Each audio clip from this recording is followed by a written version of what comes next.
በዛሬ ፕሮግራሜ የናና ቅጠል ጠቀሜታን እነግራችኋለሁ። በነገራችን ላይ የናና ቅጠል በጣም በርካታ ጠቀሜታዎች ለሰውነት ይሰጣሉ። ነገር ግን አብዛኛውን ሰው እነዚህን ጥቅሞች ባለማወቅ የተነሳ የናና ቅጠልን ሲጠቀምበት አይስተዋልም። ስለዚህ የናና ቅጠል ጠቀሜታው ምንድነው? እንዴት አዘጋጅተን ብንጠቀመው ትክክለኛ ጠቀሜታውን እናገኛለን የሚለውን ከጠቀሜታዎቹ ጋር ማድረግ ካለባችሁ ጥንቃቄም ጋር ተያይዞ አንዳንድ ሀሳቦችን እነግራችኋለሁ ማለት ነው። አብራችሁኝ ቆዩ። ለቻናሌ አዲስ የሆናችሁ ዶክተር ዮናስ ነኝ። ሰብስክራይብ በማድረግ ቤተሰብ ሁኑ። ይሄን መረጃም ላይክ እና ሼር እያደረጋችሁ በርካቶች ጋር እንዲደርስ እንዲማሩበት እንድታደርጉ በክብር እየጠየቁ በቀጥታ ወደ ሀሳባችን እንግባ። በመጀመሪያ ጠቀሜታው ምንድነው የናና ቅጠል የሚለውን እኔና ወደ አጠቃቀሙ እንሄዳለን።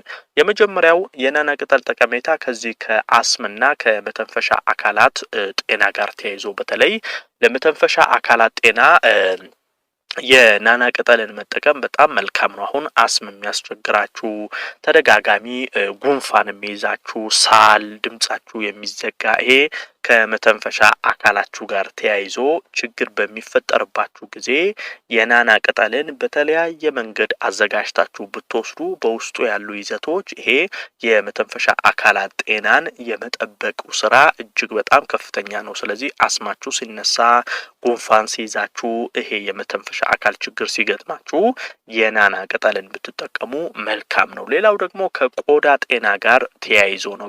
በተለይ ለቆዳ እጅግ በጣም በርካታ ጥቅም አለው። ለምንድነው? በዚህ በናና ቅጠል ውስጥ ቫይታሚን ኤ እና ቫይታሚን ሲ እናገኛለን። እነዚህ ሁለት ነገሮች በቀጥታ ለኮላጅን ምርት ይረዳናል። ኮላጅን የምንለው እንግዲህ የቆዳችን ውበት፣ ጥንካሬ፣ ልስላሴ በአጠቃላይ ከቆዳ ጋር ተያይዞ ያሉ ጉዳዮችን የሚያስተካክልልን ነው። ስለዚህ ኮላጅናችን ከፍ እንዲልና ሰውነት ላይ በበቂ ሁኔታ ኮላጅን እንዲመረት ቫይታሚን ኤ እና ሲ ይረዳሉ። ይሄ ደግሞ በናና ቅጠል ውስጥ እናገኘዋለን። ከዛ ባለፈ ቡግርን በከፍተኛ ሁኔታ ይከላከላል። ቡግር የሚያስቸግራችሁ ሰዎች የናና ቅጠልን ብትጠቀሙ መልካም ነው። ሌላው ከአይምሮ ጤና ጋር ተያይዞ በተለይ ይሄ የናና ቅጠል ከአይምሮ ጤና ጋር ተያይዞ ጠቀሜታው ምንድነው? ይሄ የማሰብ፣ የማገናዘብ፣ የማስታወስ ብቃት በከፍተኛ ሁኔታ እንዲጨምር ያደርጋል። ከዛ ውጪ ደግሞ ለምሳሌ ይሄ ቁጣ፣ ንዴት፣ ብስጭት እንደዚህ አይነት ሙድ ውስጥ ካላችሁ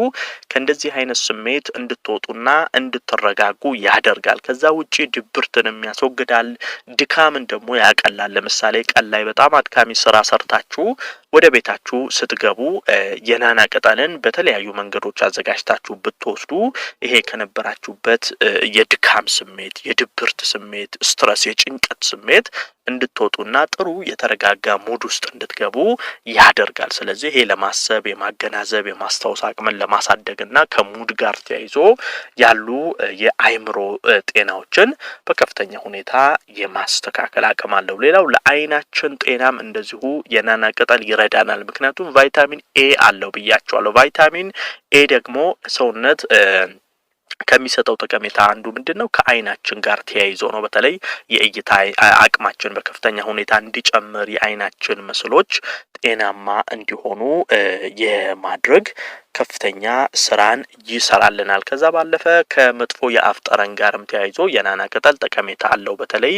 በአፋችን ውስጥ ከፍተኛ የባክቴሪያ ክምችት በሚኖርበት ጊዜ መጥፎ የአፍ ጠረን በቀላሉ ይከሰታል። ነገር ግን የናና ቅጠል ስትጠቀሙ በአፋችን ውስጥ ያሉ መጥፎ ጠረን እንዲፈጠር ያደረጉ ባክቴሪያዎችን በከፍተኛ ሁኔታ ያስወግዳል። ይሄ ደግሞ መጥፎ የአፍ ጠረንን ለማስወገድ ይረዳል። ስለዚህ የናና ቅጠል ከጥርስና ከአፍ ጤናም ጋር ተያይዞ ትልቅ አስተዋጽኦ አለው። ከዛ ውጪ ለአንጀታችን ጤና ይረዳናል። በነገራችን ላይ ይሄ ለሆድ ዕቃ፣ ለአንጀት ጤና፣ ሆድ ድርቀትን ለማስወገድ ምግብ ስትመገቡ ደግሞ ከአንጀት ጋር ተያይዞ አሁን ይሄ ሆዳችሁን የሚነፋችሁ፣ ምግብ ቶሎ አልፈጭ የሚላችሁ፣ ሆድ ቁርጠት፣ አየር የሚያስቸግራችሁ እንደዚህ አይነት ችግር ካለባችሁ የናና ቅጠልን ብትጠቀሙ ከዚህ ከአንጀት ከሆድ ዕቃ ጤና ጋር ተያይዞ እጅግ በጣም ከፍተኛ ጠቀሜታን ታገኙበታላችሁ። ሌላው ደግሞ የደም ግፊትን ለመቆጣጠር እጅግ በጣም የናና ቅጠል ይረዳል። ምክንያቱም በውስጡ ማግኒዥየም እናገኛለን። ማግኒዥየም ደግሞ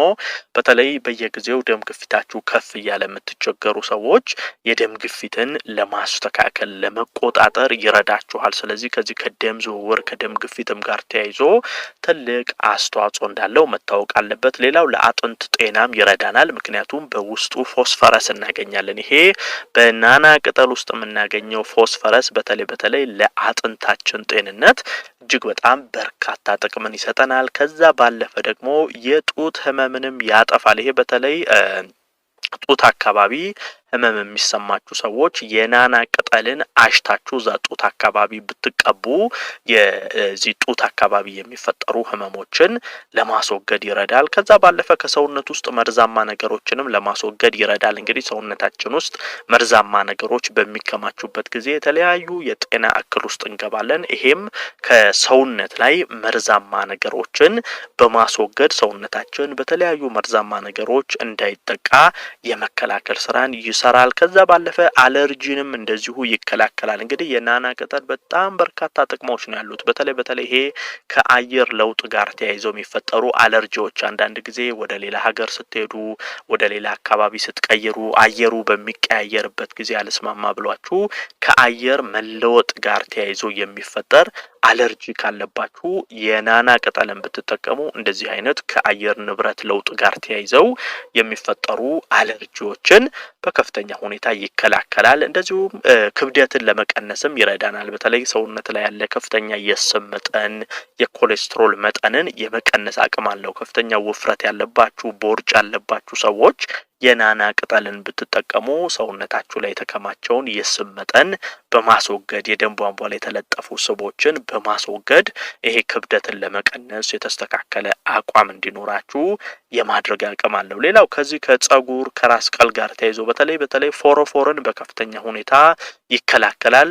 በከፍተኛ ሁኔታ ደግሞ የራስ ቅል ድርቀትንም እንደዚሁ ይከላከላል። እንግዲህ ፎሮፎር አንደኛው የራስ ቅል ድርቀት ሲከሰት የሚፈጠር ነገር ነው።